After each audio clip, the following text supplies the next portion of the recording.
Welcome to the Tea with ENC, where we dive into the nuances of eligibility, best practices, and professional development.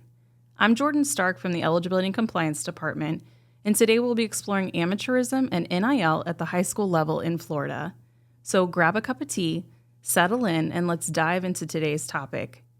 Joining me are your Eligibility and Compliance liaisons, Amanda Corral, Ashton Mosley, and Malcolm Pollock. Say hi, everyone. Hey, y'all. Hello. When we talk about amateurism, we're essentially talking about amateur versus professional, unpaid versus paid, doing something for pleasure or enjoyment rather than for profit. If you're not familiar with NIL, it stands for name, image, and likeness, and refers to an individual's right to profit from their personal identity. Your name is exactly that, using your name for commercial purposes in endorsements, advertisements, and product promotions. Your image is a visual representation of you, like photographs or videos, and your likeness is any aspect of your persona, your voice, your mannerisms, your personality traits. So let's get into it. Ashton, is NIL permitted at the high school level in Florida? Yes, as of July 1st, 2024, it has been allowed for high school student athletes in our great state. How many states permit NIL at the high school level? About 40 currently permit some form of NIL. There were about 30 states ahead of us before we allowed it, which really kind of gave us an advantage because we were able to look at other states and what they were doing and see what worked for them and what wasn't working. Okay, so a high school student can engage in NIL deals. Who can help me get those deals? Can my coach help me? Can I hire an agent? So your coaches, they cannot help you get deals, really your parents and yourself. You can hire an agent who can advise you as far as like taxes or finances, that kind of stuff, but they cannot help you secure NIL deals. It does get kind of tricky. We've gotten a few questions about coaches who are parents.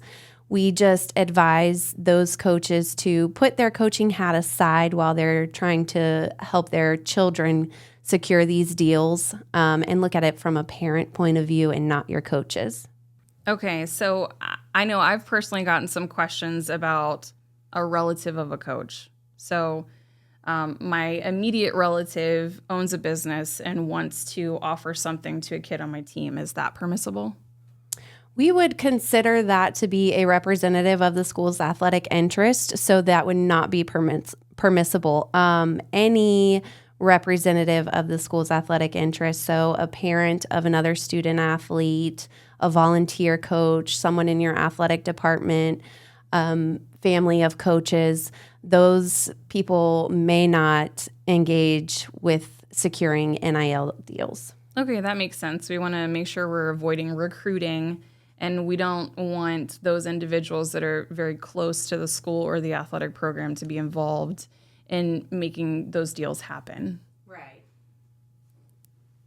Okay, so now that we know the who, let's talk about the what. Amanda, can you tell us if there is anything a student must stay away from? What's permitted, what's prohibited when they're engaging in these NIL deals? Absolutely. So there are activities that may impact a student athlete's amateur status. There's also activities that may not impact a student athlete's amateur status. So competing for money or any other monetary compensation, that's an example of what can impact a student's amateur status. Things like capitalizing on athletic fame or performance by receiving money, signing a professional playing contract, competing under an assumed name, or accepting an NIL deal that does not adhere to the policy, that will impact a student's amateur status. But we do have things that will not forfeit a student's amateur status. So symbolic gifts for a small monetary value, rings, sweaters, or jackets provided by the school, remuneration of essential expenses for any game that he or she participates for, things like lodging and meals and transportation, college scholarship offers, of course, and accepting an NIL agreement where a student athlete may profit from their name, image, and likeness as long as it adheres to bylaw 9.9. Those are things that are permitted. To touch a little bit on permissible activities, that's going to include commercial endorsements, promotional activities, social media presence, and product or service advertisements. And student athletes are not allowed to engage in adult entertainment, alcohol, tobacco, cannabis products, controlled substances, prescription pharmaceuticals, any sort of gambling, weapons, firearms, political or social activism, and NIL collectives. Okay, so you just kind of clarified for me that NIL is actually part of the amateurism rule. So NIL is one of those things that can either impact your eligibility or not based on whether or not you're following this bylaw that the board of directors put in. So I think another question we get pretty often is, how does this differ from a traditional job? So the main difference is going to be a student athlete that's, for example, a cashier at Publix. They're not profiting off their name, image, and likeness. You know, they have a formal employment where they are doing individual work for an exchange for a salary or wage. NIL is the ability to monetize off a student's personal brand, including their name, image, and likeness, kind of how you defined earlier in the segment. NIL is the ability where they can sign endorsement deals, they can create merchandise, they can promote products while retaining their personal brand. So to put it in simple terms, if you're put on a billboard for Publix, that's you profiting off of your image. But if you're stocking the shelves, that's more of like a job. Okay, I think that's easy to understand and follow. If it's about me and who I am, getting me the job or the reason they're asking me to provide this service, that's going to be NIL. If it's just applying for a job, I'm a cashier, I'm stocking shelves, I'm working produce, this is something that every kid does after school on a normal basis. That's going to be a regular job. You're not going to need to follow this bylaw for something like that. I want to jump back to one of the prohibited items you talked about. You mentioned NIL collectives. I think a lot of people don't know what this is. So can you take a moment to tell us a little bit more about NIL collectives? What are they? What issues is the FHSA seeing with these NIL collectives?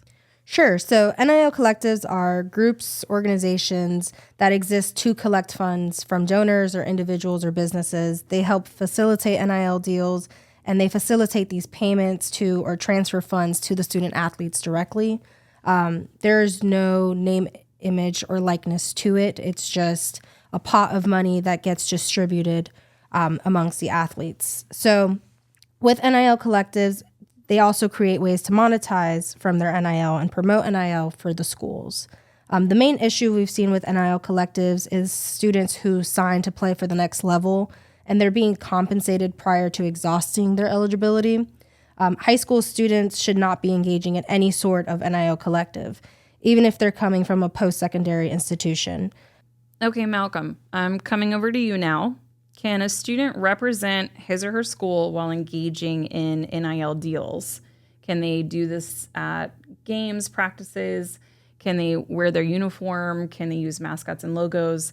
What is the limitation there? Not without prior authorization. Bylaw 9.9.4.3 prohibits the use of school uniforms, logos, and mascots.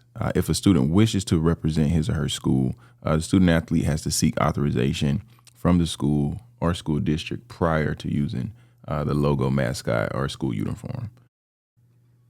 Okay, so how would the FHSA know if I've been given permission to wear my uniform or use those mascots and logos? The school typically reports that information to us using the GA1 form. Once a student enters an NIL deal, usually the NIL deal is reported to us typically by using that GA1 form, and it allows us to know beforehand if that student has authorization or not. Okay, so the GA1 form, the FHSA has a GA4. That's an affidavit of recruiting, and it includes the entire recruiting policy, letting parents know exactly what kids can get in trouble for. And they're basically saying By transferring to this school, my student was not recruited. We were not approached by a coach. Nothing was done to urge, pressure, entice us to go here. So the GA1 is going to include all the information about amateurism and NIL. So as a parent and a student, I have to review that information. And I'm basically signing saying I understand how this may impact the student's eligibility. Exactly. Okay, so a student and their parent complete the GA1. Also on this GA1, they indicate the company that they've contracted with, Ashton. Do I have to provide the FHSA with a copy of the contract? And is a contract even necessary? No and yes. You do not need to provide the FHSAA with your contract. We actually prefer that you don't. And as far as having a contract, yes, you absolutely need a written agreement with the company prior to your fulfillment of that contract. Okay, and is there a cap on the amount I can earn as a student in an NIL deal or a time limit on the contract that I can sign? There is no cap. You can earn as much as a company or brand is willing to give you for your service. But there is a time limit. It cannot extend past your high school graduation. So as long as you are in high school, you can engage in those NIL deals, but that cannot go beyond graduation.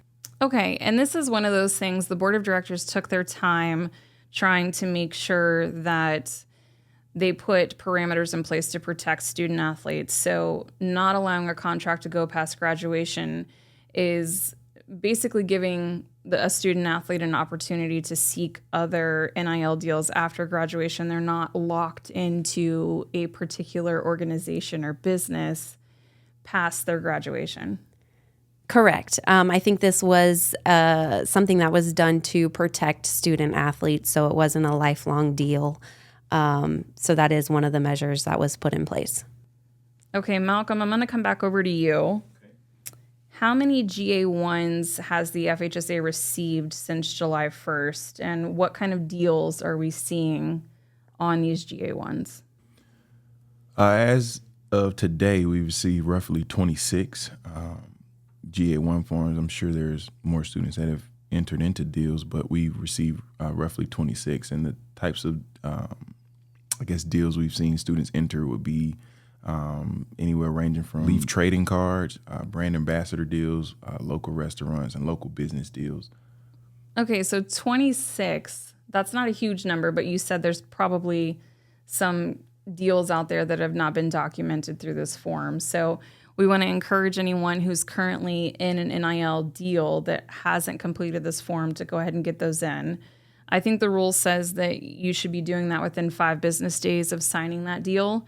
We're not looking to sanction anybody for that. This is our first year, so we're still educating. But if you are involved in an NIL deal and you haven't heard of or seen that GA1 form, make sure you and your parent are signing that and getting that turned into the school.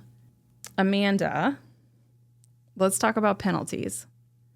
If a student violates this rule, what can they expect? Does it impact their eligibility? Well, in Florida, we modeled an escalating penalty, just like a few other high school associations throughout the country.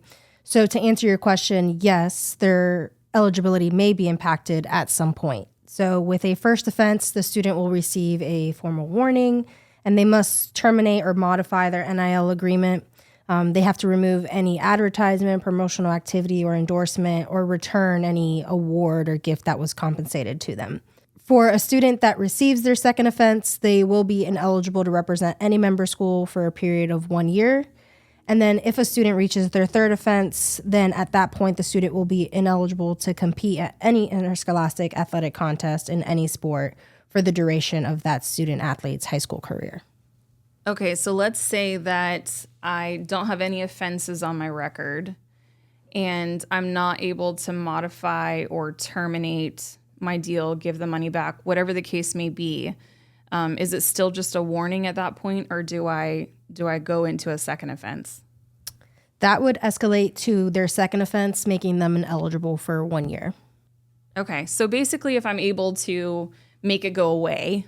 I'm in my first offense. I have that warning, and I understand the rule now. I can move forward. If I'm not able to make that go away and it sticks, essentially I've impacted my amateurism status and I go into that second offense. That's correct. Okay, so that's for student and their eligibility. What about schools? Are there penalties for schools?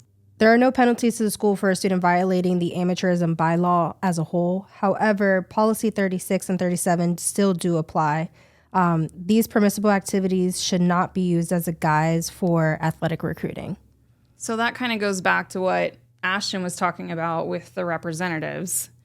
If you do have a coach, athletic department staff member, somebody who is tied to the school, they can actually be in violation of the recruiting policy by taking part in these NIL deals. Yes, so that will revert back to the Florida statute regarding their first offense, second, and third offense. Well, my lovely tea drinkers, it looks like our cups are empty and the tea leaves have told their story. Thanks for sipping, chatting, and sharing all that wonderful insight. Stay tuned for next month's episode of The Tea with E and C.